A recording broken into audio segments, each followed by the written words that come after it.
Bonjour tout le monde, je suis Kazim Aziz, je suis professeur de neurogastroentérologie à l'Institut Wingate de Londres et je vais vous parler des traitements, comment gérer les complications digestives dans le syndrome d'Ehlers-Danlos. Je vais parler des complications qui ne sont pas si fréquentes et des différentes formes de syndrome d'Ehlers-Danlos, comme le syndrome d'Ehlers-Danlos vasculaire. Nous allons commencer par une description des symptômes gastro-intestinaux que peuvent expérimenter les patients de SED et de HSD, bien sûr, aussi, des troubles du spectre de l'hypermobilité. Donc nous savons qu'il y a plusieurs symptômes qui sont similaires, qui sont assez récurrents.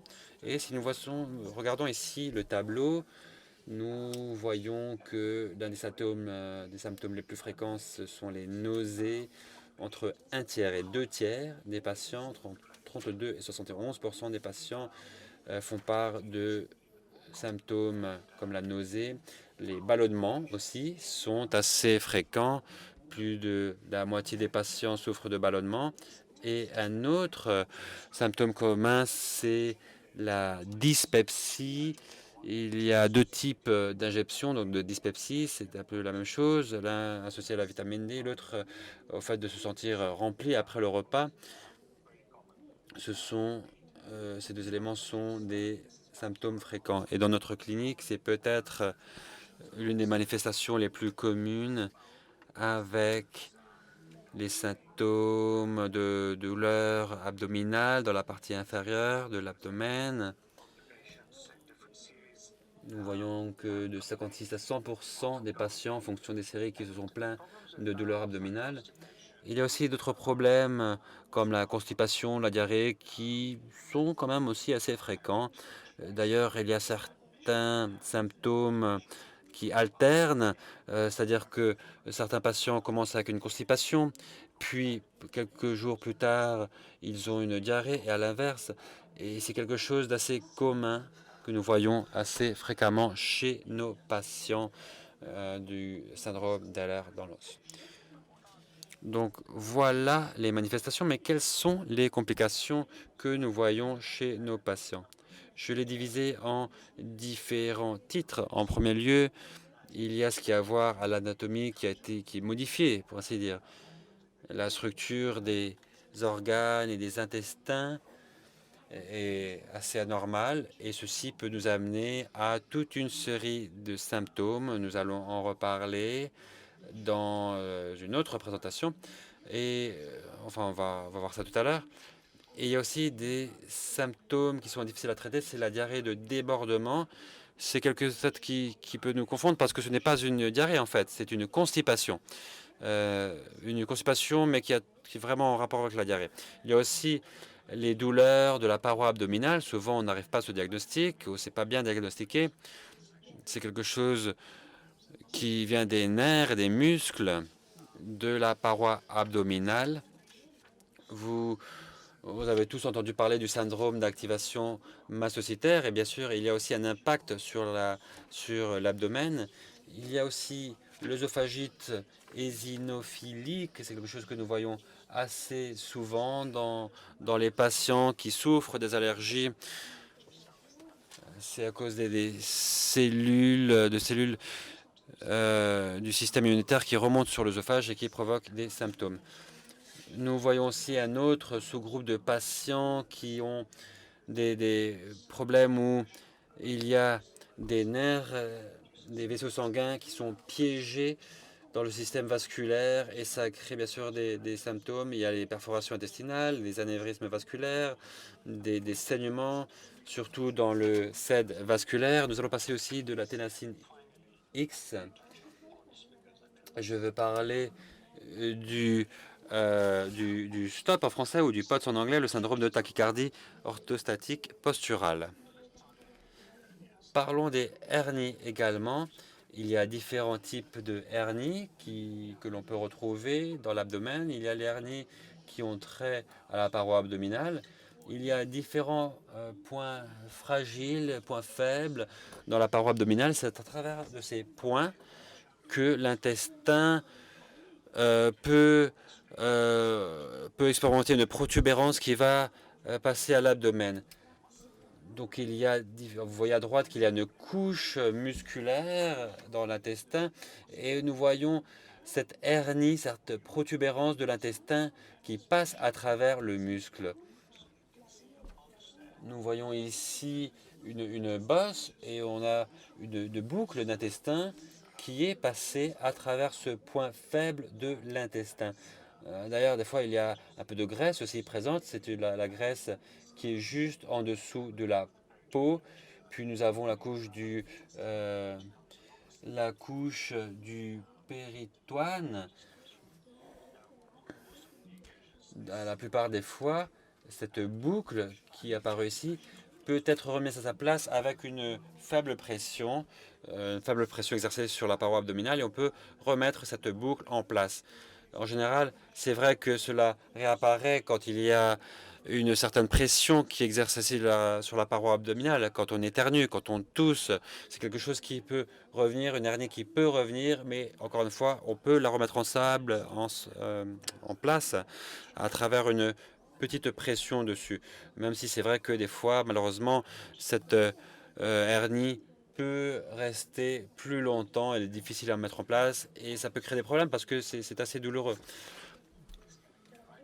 Donc ça peut se produire au milieu, dans la zone du nombril. C'est une hernie ombilicale. Si vous avez eu d'autres opérations, par exemple, si c'est la vésicule biliaire qui a retiré, eh bien, à ce moment, il y a eu, on peut avoir des boucles intestinales qui passent par là et qui créent une hernie.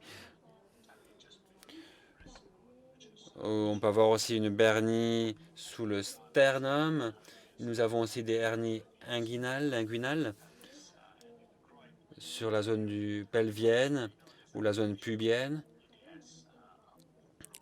Nous savons que les patients qui souffrent de SED sont plus enclins à souffrir de ce type d'hernie, surtout dans les types classiques et vasculaires de SED.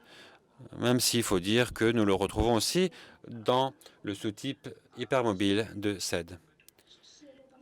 Nous voyons également un autre type d'hernie, ce sont les hernies internes qui sont souvent décrites comme une hernie hiatale. Qu'est-ce qu'une hernie hiatale? Cela veut dire qu'une petite partie de l'estomac a provoqué une hernie qui remonte sur l'œsophage.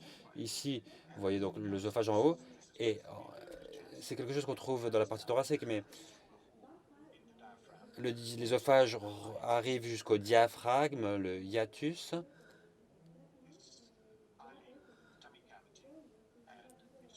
Et ça arrive jusqu'à la cavité abdominale. L'œsophage de la cavité thoracique, ces deux cavités, abdominale et thoracique, sont séparées par le diaphragme. Et il y a une valve, en général, pour éviter que les aliments remontent, les acides remontent.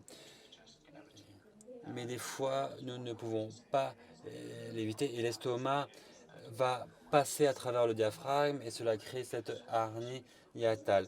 Le problème, c'est que le fait qu'il y ait cette hernie va provoquer des problèmes dans cette valve qui évite que les aliments remontent, les régurgitations, et souvent on peut avoir des remontées gastriques.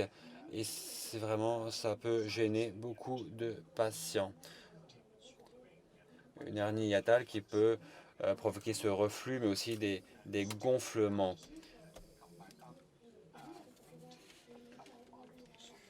Avec aussi des régurgitations, des aliments qui peuvent remonter par l'œsophage et arriver jusqu'à la bouche. De temps en temps, cette hernie peut se bloquer et cela peut créer des problèmes dans le flux sanguin, même si c'est quelque chose d'assez rare.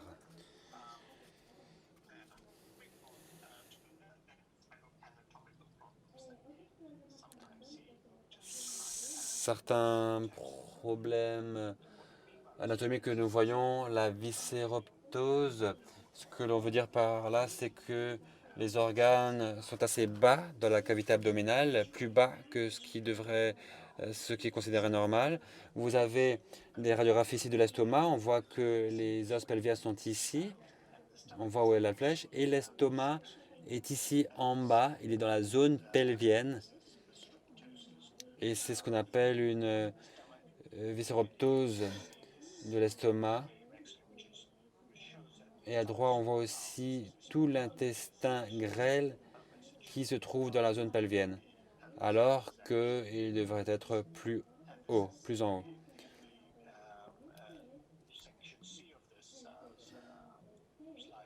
Ici, dans la partie du bas, vous pouvez voir en bas à gauche le côlon transversal. C'est une partie des intestins qui est au milieu. En général, c'est juste en dessous du diaphragme et c'est aussi un peu trop bas dans la zone pelvienne. Et à droite aussi, tout le côlon qui s'est rabaissé jusqu'à la zone pelvienne. Certains des symptômes que nous avons quand il y a ces organes qui descendent, c'est surtout lié à l'artère mésentérique, euh, car cela va fournir les organes en oxygène. Et puis finalement, on voit qu'il y a une certaine sensation étrange où les choses traînent, les organes traînent et ça provoque des douleurs intestinales, des des ballonnements aussi dans la zone pelvienne. D'ailleurs, il y a certains patients qui font part, de protubérances dans cette zone. Il y a aussi des données publiées récemment qui suggèrent qu'il y a un problème dans le flux sanguin avec les changements de posture. Quand les gens se mettent debout, il y a une viscéroptose assez importante. Il y a une pression sur l'artère mésentérique qui contient les vaisseaux sanguins. Cela peut amener à une réduction du flux sanguin dans les vaisseaux sanguins les plus importants de la cavité abdominale, comme l'artère supérieure mésentérique, on en a parlé avant. C'est une artère qui va aussi fournir un apport en sang à l'intestin supérieur, à la partie supérieure de l'intestin. Ça peut évidemment aussi créer des gènes. Alors, pour traiter tous ces types de hernies, eh bien, nous pouvons avoir recours aux chirurgies. Certaines hernies, les hernies dont on parlait avant, l'hernie hiatale, par exemple, peut être opérée, mais nous n'avons pas beaucoup d'informations sur les résultats qu'offrent ces chirurgies.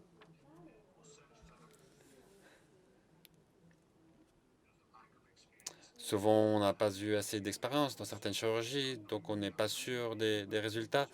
Et souvent, on sait que ça peut se reproduire. L'aspect positif, c'est que les besoins de chirurgie ne sont pas fréquents. En général, les symptômes sont assez légers et nous arrivons à améliorer leur situation sans avoir recours à une chirurgie. La constipation est aussi un problème assez commun chez les patients qui souffrent de SED. Ici, nous avons dans cette image des marqueurs assez opaques. Ce sont des capsules que le patient avalait. Et puis, nous avons pris cette radiographie 5 jours après et on voit les capsules qui sont encore dans l'intestin. Cela suggère une motilité intestinale lente. C'est le transit, une constipation due à un transit lent. Il y a aussi des problèmes d'évacuation, bien sûr. Dans l'évacuation par le rectum, nous avons des fois quelques problèmes anatomiques. À gauche, dans la photo de gauche, vous avez une anatomie normale des organes pelviens. Nous avons le rectum qui arrive au côlon sigmoïde, qui a une forme en S. Et puis on arrive au canal anal. Les personnes qui souffrent de SED, en général, peuvent développer des rectocèles. C'est plus fréquent chez eux. C'est une poche qui se forme dans le rectum et qui peut exercer une pression sur le vagin. Et le problème, c'est que cela peut attraper les selles dans cette poche quand ces selles passe par le canal. Quand les selles tombent dans le rectocèle, on va avoir l'impression de ne pas bien évacuer. D'une autre partie, nous pouvons avoir un prolapsus du rectum et cela peut provoquer aussi des sensations de blocage. On peut essayer d'améliorer le plancher pelvien pour qu'il y ait moins de pression sur cette zone-là. Il y a des très bons spécialistes du plancher pelvien qui utilisent des techniques comme ce qu'on appelle le biofeedback. Mais des fois, quand le prolapsus est trop grand et quand cela crée davantage de problèmes aux patients, ceci peut être traité d'une manière chirurgicale, bien entendu. J'ai mentionné avant la diarrhée par débordement et j'aimerais l'expliquer davantage. On peut utiliser l'analogie d'une cascade. On a en haut de la montagne une grosse plaque de glace et autour de la glace, il y a de l'eau. Un flux d'eau au fur et à mesure que la glace fond. Et cela forme une cascade.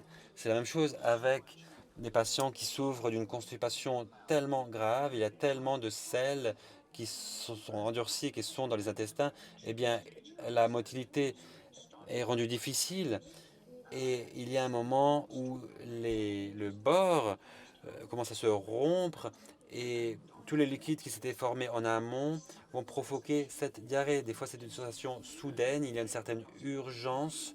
On a pu être constipé pendant des semaines et on a l'impression de devoir aller aux toilettes très rapidement parce qu'il y a tous ces liquides fécaux qui passent par le rectum et on a besoin d'aller rapidement aux toilettes parce qu'on a une diarrhée. C'est une diarrhée qui peut durer pendant une journée, des fois plus longtemps, et on a une mauvaise impression qu'il s'agit en effet d'une diarrhée, qu'il y a une autre cause pour cette diarrhée, et les gens commencent à prendre des médicaments pour arrêter la diarrhée. Et ceci aggrave le problème en fait. Cela aggrave la constipation et à la fin, il y aura davantage de débordements. On peut donc là, à ce moment-là, ce qu'il faut, c'est libérer ces selles bloquées. On va utiliser des médicaments spéciaux qu'on utilise pour préparer les gens à une colonoscopie, par exemple, ou des laxatifs assez puissants pour essayer de faire en sorte que ces selles deviennent plus molles et qu'on puisse les évacuer. Tant qu'on n'aura pas éliminé ces selles, nous ne pourrons pas stopper cette diarrhée. Un autre problème que je vois souvent dans mon cabinet, ce sont les douleurs de la paroi abdominale. Ce que nous voulons dire, c'est qu'il y a toute une série de structures en dessous la peau, des muscles et des nerfs qui peuvent provoquer des douleurs. De la même manière que les nerfs et les muscles peuvent provoquer des douleurs n'importe où dans le corps. Vous pouvez voir dans cette image tous les différents types de muscles et de nerfs. C'est important surtout pour le muscle droit de l'abdomen qui s'étend de la zone thoracique jusqu'à la zone pelvienne. Et ce sont ces abdominaux sur lesquels travaillent les gens dans la salle de sport pour avoir cette tablette de chocolat. Et on voit que autour du muscle, il y a des petits nerfs, ces marques que l'on voit ici, qui traversent le muscle. Et il y en a 6 depuis la cage thoracique jusqu'à la zone pelvienne. Ceux-ci sont les nerfs cutanés antérieurs. Ces nerfs passent à travers le muscle. Elles passent à travers un canal dans le muscle. Et ce que nous voyons, c'est ce cordon blanc qui passe à travers le tissu qu'on trouve ici. Et c'est un canal fibreux. Et dans ce canal, il y a une artère aussi. Ça passe par-sous le muscle et ça va arriver à la partie supérieure du muscle et la couche de peau qui l'entoure. Ce qui se produit, c'est que ce nerf peut être piégé, pincé. Et c'est quelque chose qu'on voit chez quelques athlètes, c'est chez les jockeys, à cause de la tension qu'ils exercent sur leur paroi abdominale, parce que à cause de la manière de s'asseoir, et on a ce pincement de nerfs. On le voit aussi avec après grossesse, les personnes qui ont des chirurgies de la vésicule biliaire. Il peut avoir des pincements de nerfs dans cette zone-là. On a aussi, on peut le voir après des traumatismes contondants, bien sûr aussi. Et souvent, dans les patients de SED, il n'y a pas d'autre raison pour cela.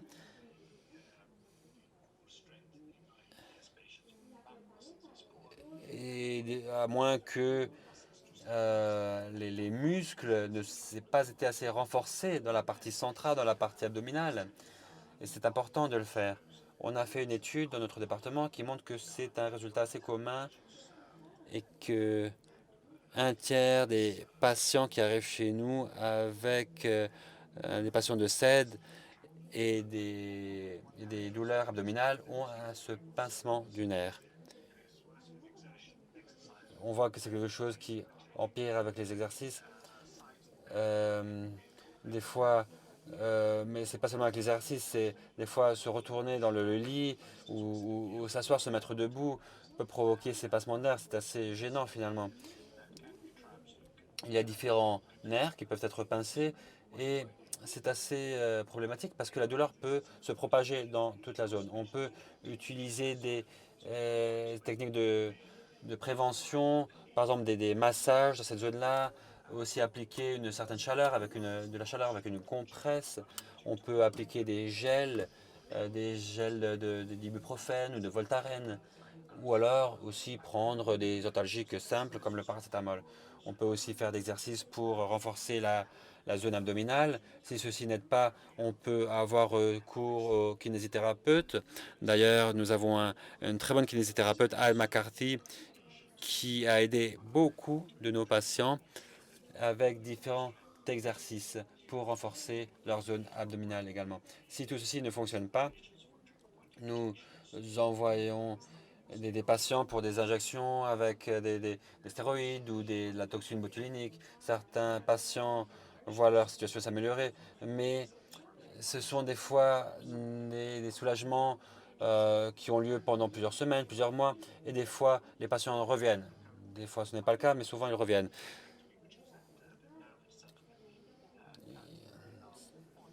Ce qu'il faut, c'est essayer de résoudre le problème du nerf. Des fois, des chirurgies sont possibles, mais il y a très peu de spécialistes, de chirurgiens qui osent réaliser ces interventions. Il y a un centre assez connu en Europe, en Hollande, où ils sont spécialisés en ce type de chirurgie. Si on passe maintenant aux troubles d'activation mastocytaire, je suis sûr que d'autres collègues vont couvrir ce sujet avec davantage de détails, mais nous pouvons dire que la libération d'histamine des mastocytes a un effet sur le système digestif également. Ce sont des patients qui décrivent l'apparition soudaine de douleurs abdominales, des crampes, de diarrhée, et des fois même lorsqu'ils mangent ou juste après qu'ils aient fini leur repas. Ils ont des flatulences également, des gaz. Souvent, c'est quelque chose que je recherche d'ailleurs, ils ont d'autres symptômes associés, notamment des symptômes cardiovasculaires. Ils décrivent des rougeurs, des palpitations. Des fois, il y a des rougeurs sur la peau, ils transpirent.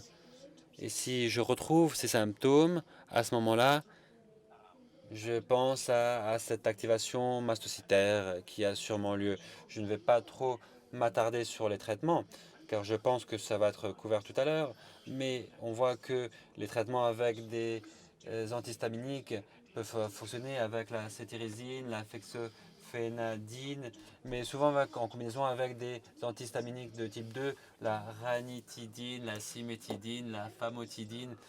Mais des fois, bon, ces éléments ne sont pas toujours disponibles. Il y a un problème de fabrication actuellement au Royaume-Uni.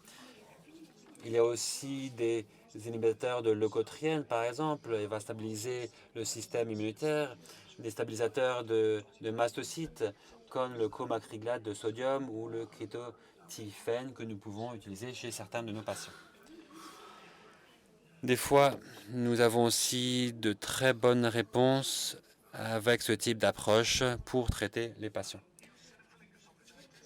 L'œsophagite éosinophilique est un problème, une pathologie où les éosinophiles s'accumulent dans l'œsophage. À gauche, vous avez une image d'un œsophage où la paroi euh, est adéquate. C'est ce que la paroi qu'on attend. Elle est douce, il n'y a pas de rugosité. Et à droite, par contre, nous avons l'œsophage d'un patient qui souffre d'œsophagite éosinophilique. Et il y a ces cercles qu'on voit tout autour de la paroi. Euh, et cette paroi s'endurcit à cause de ces cellules allergiques et la paroi devient anormale. Ceci peut être diagnostiqué à travers une biopsie. Des fois, il faut faire plusieurs biopsies.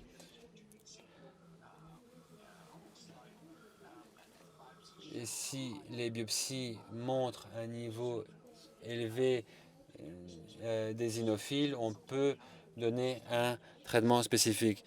Des fois, ça peut être dû à l'acide gastrique, la présence des éosinophiles, mais si ce n'est pas la cause, à ce moment-là, on peut penser à une œsophagite éosinophilique. Des fois, les symptômes peuvent être traités avec l'alimentation. Il y a un régime alimentaire qui a été décrit et qui aide ceci avec, si on élimine 6 aliments comme le lait, les œufs, les noix, les soja, les crustacés et le blé, eh bien cela peut aider.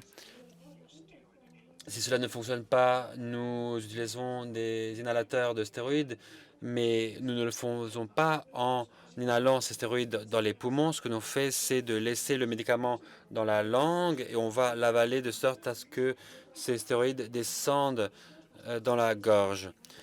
Et finalement, il y a des cas où nous devons utiliser également des comprimés stéroïdiens. Et c'est bon, avec ce traitement en général, les patients s'améliorent. Il y a des fois des difficultés dans la zone thoracique, mais nous arrivons à résoudre ces problèmes. Maintenant, si nous parlons des syndromes de pincement vasculaire, nous avons observé ces symptômes chez certains patients. Je vais parler d'un patient que nous avons vu et qui présentait ces symptômes.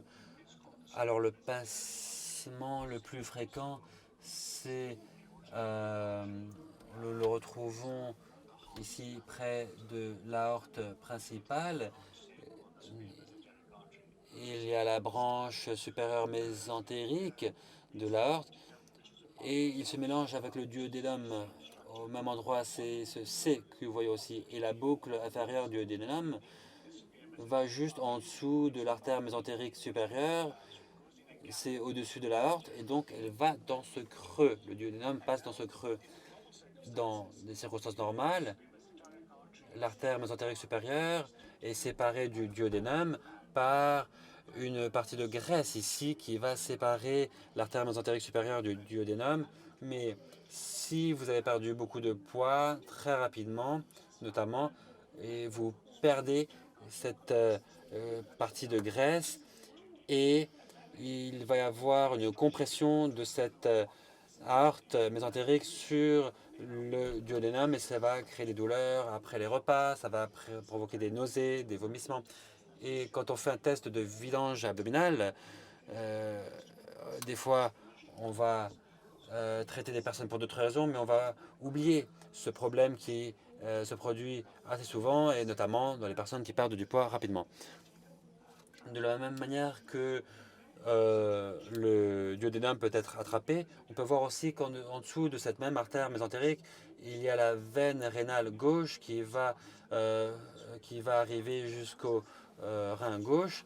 Eh bien, il peut y avoir aussi un pincement de cette veine rénale gauche et provoquer ainsi des douleurs en mettant en péril la fonction rénale. C'est ce qu'on appelle en anglais le Nutcracker syndrome, le syndrome du Nutcracker. Un autre syndrome de May-Tremor, c'est où les vaisseaux sanguins vont dans la zone pelvienne avec l'artère cœliaque droite et gauche, iliaque, pardon. Et là, il y a des fois une pression sur le nerf gauche iliaque par l'artère iliaque gauche. Il y a une compression qui a lieu, ça c'est une branche de l'artère en droite qui va provoquer une pression sur la veine gauche, ce qui crée des problèmes de flux sanguin et provoque des douleurs abdominales. Nous avons d'autres problèmes, même s'ils ne sont pas récents, le syndrome de compression du tronc cœliaque. C'est un ligament qui, d'habitude, vient de la cage thoracique et qui arrive à la cage abdominale. C'est un problème dans le tronc cœliaque. Ce ligament est par-dessus le tronc cœliaque, mais des fois, le ligament et le tronc cœliaque peuvent se déplacer vers le gauche où le ligament n'a pas une configuration normale et il va par-dessus le tronc cœliaque et le comprime. Un symptôme commun, c'est aussi des douleurs après les repas, des douleurs qui peuvent être assez graves, assez compliquées, assez sévères. Il y a donc différentes causes de douleurs abdominales, spécialement au moment des repas. Et maintenant, on peut passer à d'autres complications. La perforation spontanée de l'intestin hernié. Donc, finalement, s'il y a une hernie de la paroi abdominale et une grande portion de l'intestin est passée par ce défaut existant dans le muscle, cette partie de l'intestin peut être attrapée et les vaisseaux sanguins peuvent en souffrir. Il peut y avoir une nécrose des tissus. Cela peut perforer cette partie, avoir des saignements, donc avec des complications assez sévères. On voit ici dans la radiographie, en dessous du diaphragme, qu'il y a des deux côtés ces hernies. C'est un signe de perforation. Bien sûr, c'est une chirurgie qu'il faut réaliser d'urgence. Dans ce cas-là, je vous montre une hernie qui a provoqué cette perforation, mais dans le syndrome dans l'os vasculaire, ça peut être spontané.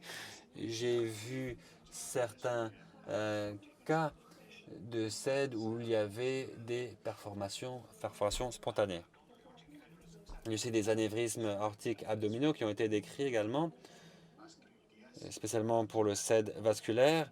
À gauche, nous avons une aorte abdominale normale. À droite, elle s'est enflammée parce que la paroi est fragile. Il y a un gonflement. Et bien sûr, cela peut provoquer un saignement catastrophique pour les patients de SED vasculaire.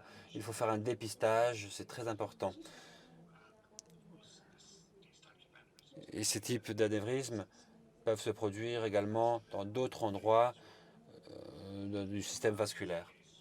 Ici, nous avons un cas de saignement abdominal.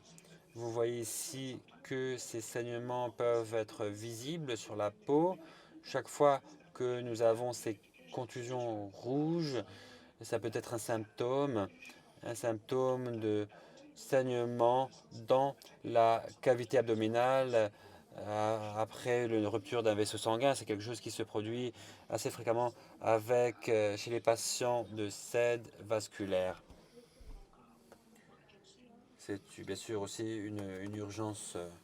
Il faut le traiter rapidement. J'avais dit que je parlerais de déficience de ténacine X, bien sûr. La ténacine X, dans ces patients, il y a moins de cicatrices. Et les patients ont des scores de Bayton élevés, des scores d'hypermobilité de 8 à 9.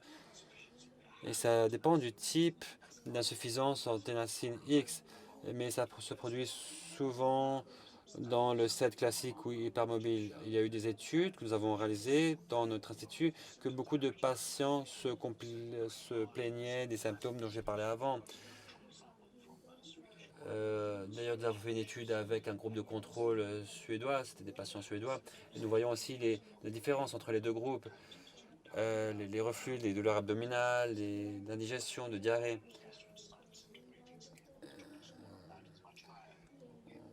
On voit que les scores sont plus élevés chez les patients où il y a une déficience de ténacine X.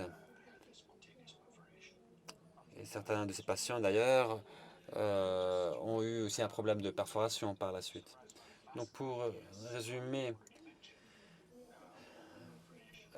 les complications pour le site vasculaire, des perforations d'organes ou des saignements, la perforation du sigmoïde, nous avons vu certains cas aussi, des perforations du côlon, dans les SED vasculaires. Pour d'autres SED, comme le SED hypermobile, nous n'avons pas vu d'augmentation de risque de, de colonoscopie pour le SED hypermobile et d'autres types de HSD. Nous avons aussi vu des performations de l'intestin grêle, des performations de l'œsophage également, des hernies diaphragmatiques congénitales et des saignements spontanés dans le foie, par exemple, ou la rate, ainsi que des saignements et des perforations. Je pense que c'est tout pour moi. J'espère que vous avez apprécié ma présentation. Je veux remercier différents collègues qui, au fur et à mesure des années, nous ont beaucoup aidés, ont travaillé à nos côtés, notamment Lara, pour le soutien qu'elle nous a fourni toutes ces années. Merci